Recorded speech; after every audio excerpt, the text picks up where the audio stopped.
네, 매크로인사이트 시작해 보도록 하겠습니다. 오늘은 최진호 우리은행 WM솔루션부 이코노미스트 모셨습니다. 어서 오세요. 반갑습니다. 안녕하십니까.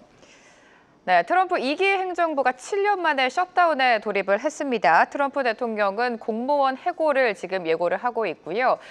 고용 지표와 같은 굵직굵직한 경제 지표도 발표를 못하게 되죠. 블랙아웃 기간에 들어가게 됐는데 이번 셧다운 경제 영향 어디까지 보십니까?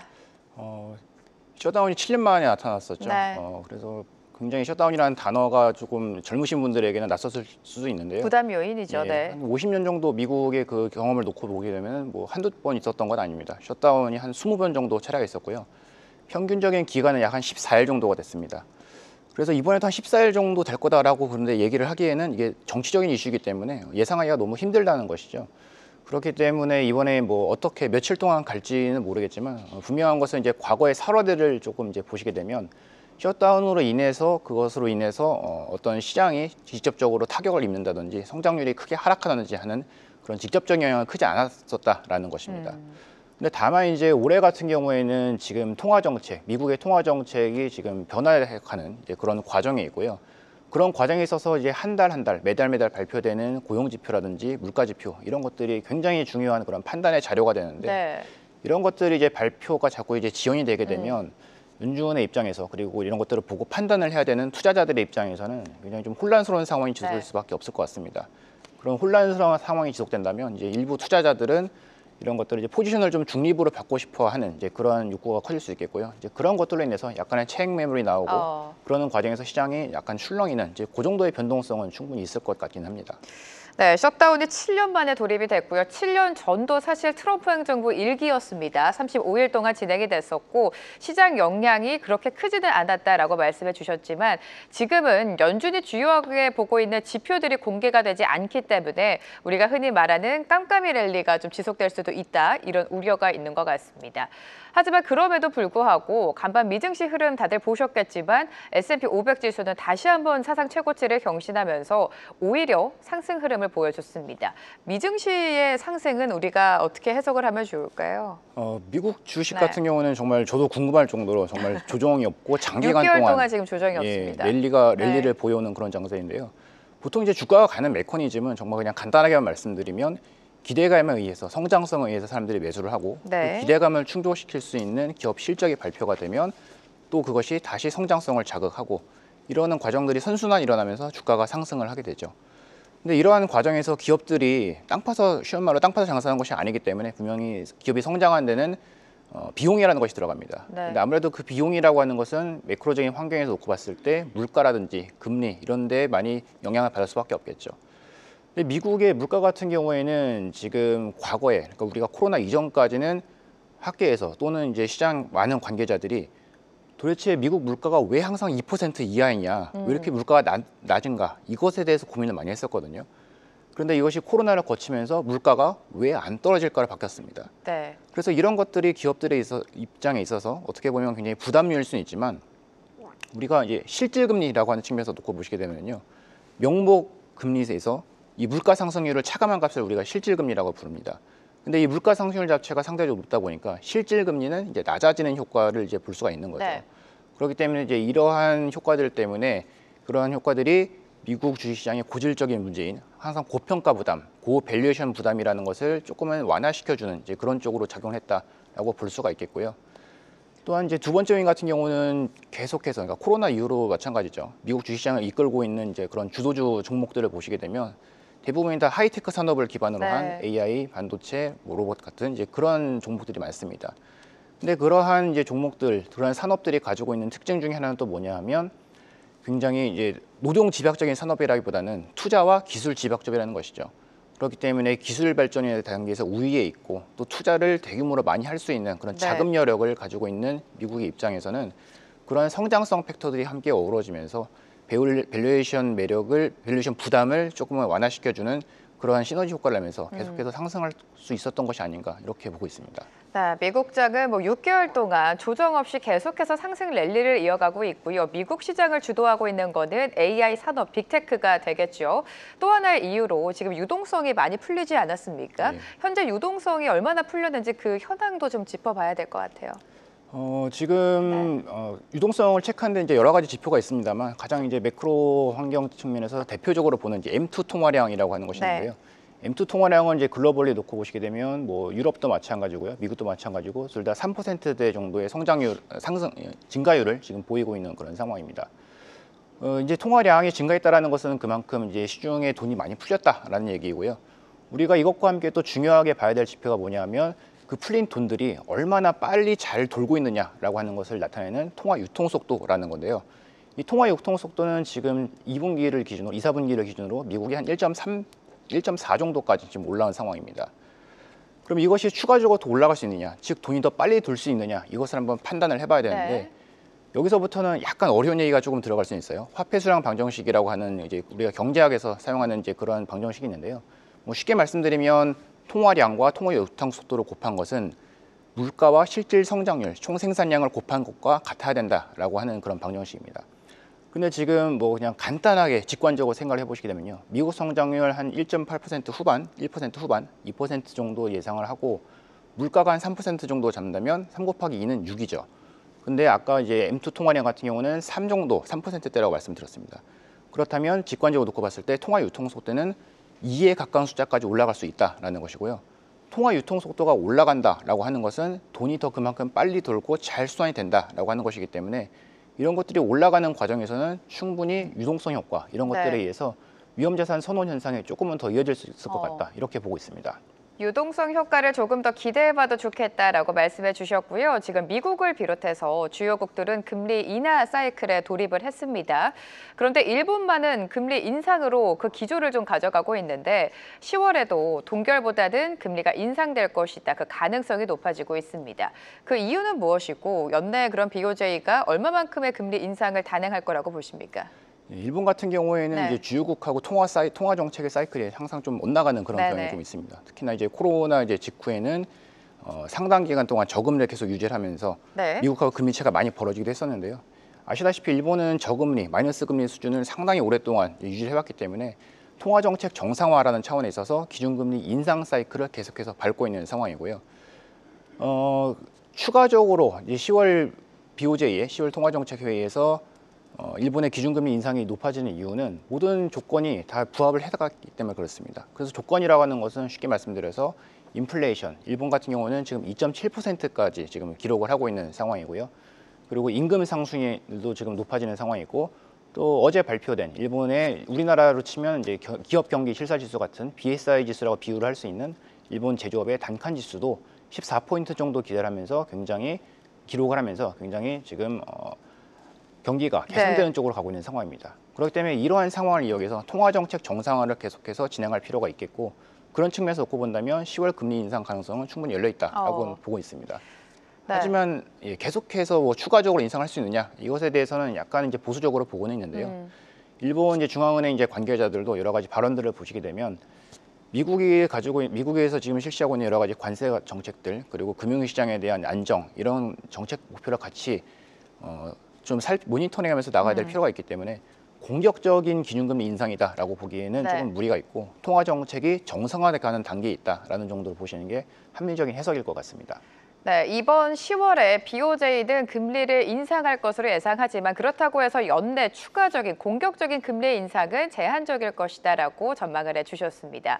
연준 이야기로 넘어가 보면요, 지금 9월에 금리 인하를 단행을 했고요, 10월 달에 또 한 차례 금리를 내릴 것인가에 대해서 계속해서 의견이 엇갈렸었습니다. 하지만 이렇게 셧다운이 돌입이 되고 연준이 가장 주시하고 있는 고용 지표가 발표를 못하게 되지 않습니까? 안 그래도 고용이 좋지 않아서 고용에 대한 우려가 컸는데 고용 지표마저 발표가 안 된다. 그래서 간밤 미증시는 금리 인하 기대감이 다시금 살아났거든요. 10월 FOMC 어떻게 흘러갈까요? 통화 정책을 집행하는 데 있어서 이제 가장 중요한 것들은 이제 고용 시장, 그리고 이제 통화 정책. 미국 같은 경우는 이렇게 두 가지의 듀얼 맨데이트를 가지고 통화 정책을 집행을 하는데요.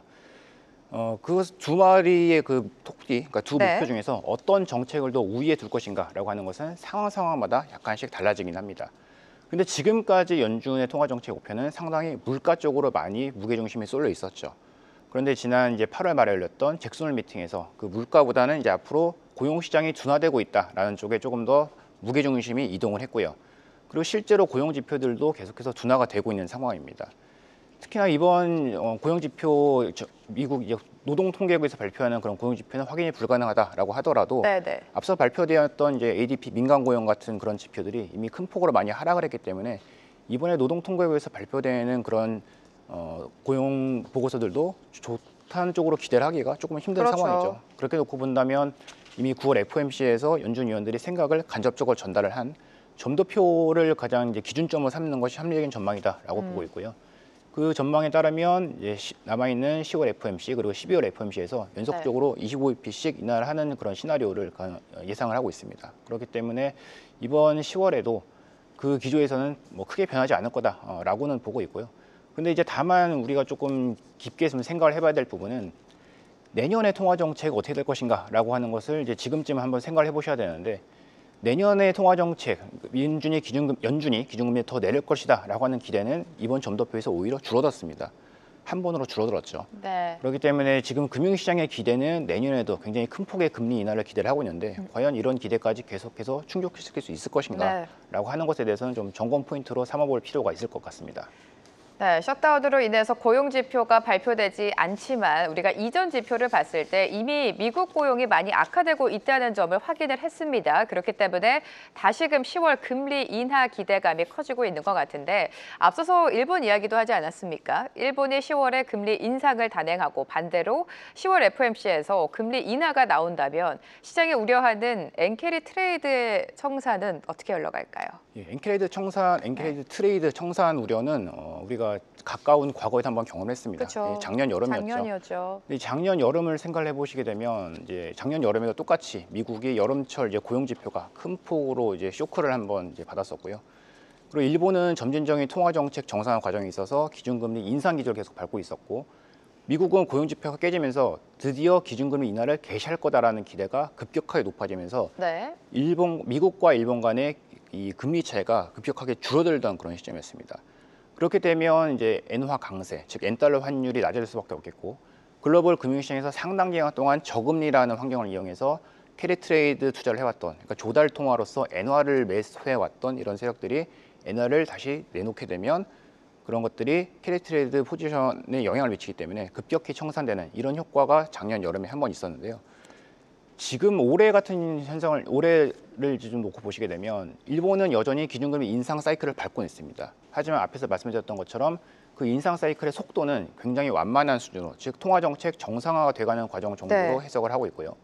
미국 역시도 올해 남아있는 두 번 FOMC에서 인하 가능성이 충분히 열려 있다라고 보더라도 내년까지 계속해서 공격적으로 기준금리 인하를 할 수 있을 것이다라는 것에 대해서는 약간 회의적인 편입니다. 그렇게 놓고 본다면 엔화가 갑자기 강세를 할 수 있는, 급격한 강세로 갈 수 있는 가능성은 좀 제한적이고, 그렇게 놓고 본다면 그 캐리 트레이드 수익률 자체가 조금 줄어들기 때문에 캐리 트레이드 청산에 대한 유의는 조금 올라갈 수 있겠으나 갑자기 급격한 청산이 일어나서 금융시장의 변동성을 확 초래하는 이제 그런 정도의 리스크 요인으로 가지는 않을 거다라고 지금은 보고 있는 상황입니다. 엔캐리 트레이드 급격하게 청산을 해서 작년처럼 시장에 큰 충격은 주지 않을 것이다라고 언급해 주셨고요. 그렇다면 ECB 통화 정책은 어떻게 전망하시는지 궁금합니다. 지금 올해 하반기에 ECB의 금리 인하가 사실상 종료됐다 이런 평가가 많거든요, 박사님. 예, 네. 일단 유로존의 물가 상승률을 보시게 되면 한 2.2% 정도로서 주요국, 그러니까 미국, 일본, 유로존 이렇게 세 개를 놓고 봤을 때 가장 정책 목표에 부합하게 지금 관리가 되고 있는 상황이고요. 그리고 성장률 자체도 올 초까지만 하더라도 유로존 같은 경우는 1%도 성장 못할 것이다라는 그런 기대가 메인 컨센서스였는데요. 지금 같은 경우에는 올해 이제 ECB가 공격적으로 금리 인하를 해오면서 그 성장률 전망치가 1% 중반대까지 지금 올라가 있는 상황입니다. 그렇기 때문에 사실상 이제 유로존, 유럽 중앙은행이죠. ECB 기준금리 인하는 이번 사이클에서 이제 끝났다라고 보시는 게 이제 맞는 것 같고요. 다만 이제 여기서 우리가 투자의 함의점 하나 좀 뽑아본다면 올해 특히 1, 4분기죠. 1, 4분기 때 유럽 주식시장이 미국 대비해서 굉장히 아웃퍼폼을 했었습니다. 근데 그렇게 아웃퍼폼할 수 있었던 이유는 금리가 공격적으로 낮아지는 과정이 있었다는 것이죠. 그런데 앞으로 유로존의 기준금리가 더 이상 낮아지지 못한다면 그런 지금까지 위험자산, 유로존 쪽의 자산의 가격을 이끌어왔던 그러한 모멘텀들이 조금은 약화될 수 있는 환경이 올 수 있다라는 점을 우리가 한번 같이 생각을 해볼 필요가 있을 것 같습니다. 네, ECB 통화 정책 결국에 올해 금리 인하는 끝났다라고 평가를 해주셨습니다. 이렇게 주요국들의 통화 정책을 살펴봤는데 그렇다면 달러 가치 전망은 어떻게 하고 계세요? 일반적으로 이제 달러 가치 같은 경우에는 미국의 채권 시장 금리하고 같이 연동을 된다라고 보시면 될 것 같습니다. 그런데 이제 재미있는 현상은 미국의 채권 금리는 결국 기준금리에 연동이 되는 게 일반적이고 이제 정상적인 상황인데요. 9월 FOMC에서 기준금리가 25bp 인하가 됐고요. 남아있는 두 번의 FOMC에서도 추가적으로 인하될 가능성이 충분히 열려 있습니다만 미국의 채권 시장 금리, 특히나 중장기물 같은 경우에는 기준금리가 내려오는 것만큼 내려오고 있지 못하고 있습니다. 물론 이제 어제 오늘 셧다운 이슈 때문에 미국 10년물 금리가 약간 내려오긴 했습니다만 아직까지도 기준금리 내려가는 폭을 다 반영을 못하고 있다는 얘기죠. 그만큼 하방 경직이 강하다는 얘기인데 미국 채권 시장의 채권 금리가 하방 경직이 강하다 보니까 이와 연동되는 달러 지수도 계속해서 하방 경직이 강한 그런 상황이 이어지고 있고요. 미국의 채권 금리가 하방 경직이 강하고 달러 지수가 강할 수밖에 없는 요인은 앞에서 말씀드렸던 미국 통화 정책을 좀 장기적인 시기에 놓고 봤을 때 과연 내년에도 계속해서 인하를 할 수 있을 것인가라고 하는 것에 대한 불확실성, 투자자들의 의심 이런 것들이 남아있다라고 볼 수가 있겠고요. 또한 기술적으로 놓고 보게 되면은 이제 유로존 쪽에 정치적인 노이즈도 우리가 신경을 안 쓸 수가 없습니다. 네. 지금 프랑스나 영국 같은 국가들에서 지금 재정 적자 감축을 둘러싸고 여러 가지 이제 정치적인 노이즈가 많이 나오고 있는 상황입니다. 이런 것들이 유로화라든지 영국 파운드화의 약세를 이어지고 있고요. 이런 효과들은 반사적으로 달러 지수를 밀어 올리는 효과가 나타나면서 달러 지수가 굉장히 하방 경직이 강한 네. 그런 상황이 되고 있다. 이렇게 보시면 될 것 같습니다. 이렇게 달러 약세 요인이 있음에도 불구하고 원달러 환율은 1,400원을 넘어섰습니다. 이번 주에 1,410원까지 치솟으면서 시장에 부담을 좀 줬는데 원화가 이렇게 유독 유난히 약세를 보이는 이유가 무엇이고 강세로 전환될 기대감 있다고 보십니까? 일단 두 가지 네. 환경을 살펴봐야 될 것 같은데요. 대외 환경에서 달러 지수가 잘 떨어지지 않는 환경이다라고 하는 것은 앞서 질문에서 제가 말씀을 충분히 드린 것 같고 이제 국내 측 요인에서 좀 살펴보게 되면 아무래도 관세하고 관련되어 있는 미국 네. 투자 3,500억 달러 이거에 대한 경계감이 굉장히 큰 상황입니다. 우리가 3,500억 달러라고 하는 것은요. 우리나라가 올해 예상되는 경상수지 흑자 규모가 약 한 1,000억 달러 정도가 됩니다. 근데 이거의 3배가 넘는 금액이고요. 또한 우리나라가 정말 한국이라는 국가 경제가 비상 상황에 빠졌을 때 쓸 수 있는 외환보유고라고 하는 금액이 4천억 달러가 조금 넘는데요. 3,500억 달러라는 규모는 이것의 한 7, 80% 정도에 해당되는 금액이죠. 그래서 이런 금액을 통화섭 없이 우리가 한국 외환시장에서 달러로 조달해서 미국에 투자를 한다라고 하는 것은 굉장히 큰 변동성 요인으로 작용할 수가 있고 이러한 경계 심리들 때문에 환율이 크게 내려오지 못하고 있는 네. 그런 원인으로 볼 수 있을 것 같습니다. 네, 3,500달러라는 지금 부담감이 굉장히 크게 시장을 좀 짓누르고 있는 것 같고요. 원달러 환율 이야기를 했는데 지금 하방을 제어하는 이유가 서학개미죠. 미국에 투자하는 서학개미들의 환전 수요다 이런 평가도 있는데 이 부분에 동의하십니까? 예, 그건 수치상으로 네. 명확하게 드러나는 부분이고요. 9월달 같은 경우에 미국 주식 투자를 위해서 예탁금 추이를 보시게 되면 8월 대비해서 9월달에 한 180억 달러 정도가 늘어났습니다. 그만큼 달러를 수요하는 층이 많았다는 거죠. 그런데 그러면 달러 공급도 많아지면 이 환율이 내려가야 되는 거 아니냐라고 이렇게 생각할 수가 있는데요. 네. 달러를 이제 외환시장에 공급을 하는 이제 주요 플레이어인 외국인들 보시게 되면 외국인들이 9월 한 달 동안 약 한 25억 달러 정도, 한국 원화로 치게 되면 한 6.6조 원 정도 국내 유가증권 시장을 순매수를 했습니다. 그런데 이 규모원에서 놓고 보시게 되면은 개인 투자자들이 미국 투자를 위해서 달러를 구매한 금액이 훨씬 더 크다라는 것이죠. 그렇기 때문에 원달러 환율이 좀 올라갔다라고 볼 수가 있는 것이고요. 그리고 또한 이제 제가 좀 유의미하게 좀 보고 있는 지표 중에 하나는 뭐냐면 기업들이 달러를 잘 풀고 있지 않다라고 하는 네. 그런 현상인데요. 8월달 지표이긴 합니다만 기업들을 중심으로 해서 외화 예금이 굉장히 큰 폭으로 들었습니다.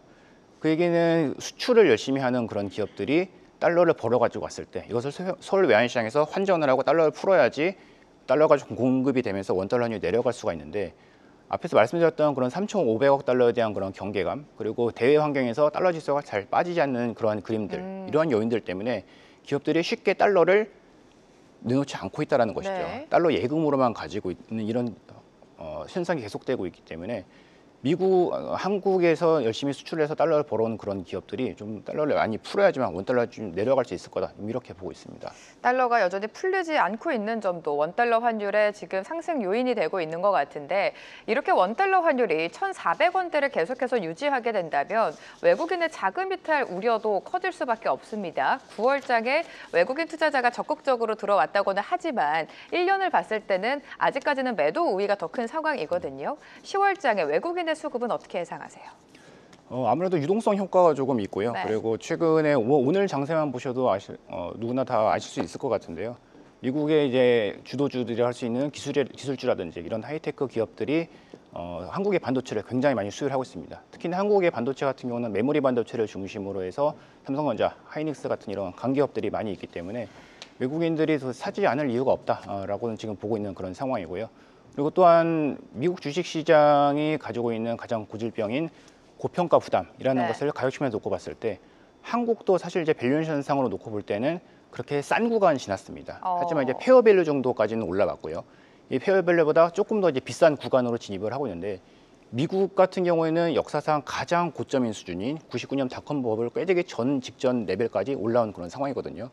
그래서 미국의 밸류에이션 지표들이 이렇게 위로 상향 조정되는 이런 과정에서는 한국의 밸류에이션 지표들도 당연히 상향 조정되는 여지가 있고요. 그렇게 놓고 본다면 외국인 수급은 좀 당분간 계속해서 좋은 흐름이 이어지지 않을까, 이렇게 판단을 하고 있습니다. 네, 외국인의 수급은 그래도 우호적일 것이다라고 언급을 해주셨고요. 마지막으로 금 체크해 보도록 하겠습니다. 금값의 상승세는 무섭다라는 이야기 너무 많이 해드렸고, 제가 며칠 전에 금값이 온스당 3,800달러를 사상 최고치를 터치했다라는 이야기를 했는데 오늘 또다시 3,900달러를 터치를 했습니다. 계속해서 천장을 뚫고 있는데 어디까지 상승을 보십니까? 어떤 자산 가격의 특정 타켓을 네. 막 쓰는 데에는 조금 조심스러운 면이 있지 않은데요. 다만 전망 자체는 금은 굉장히 좋게 보고 있는 그런 추세 자체는요. 상황입니다. 네.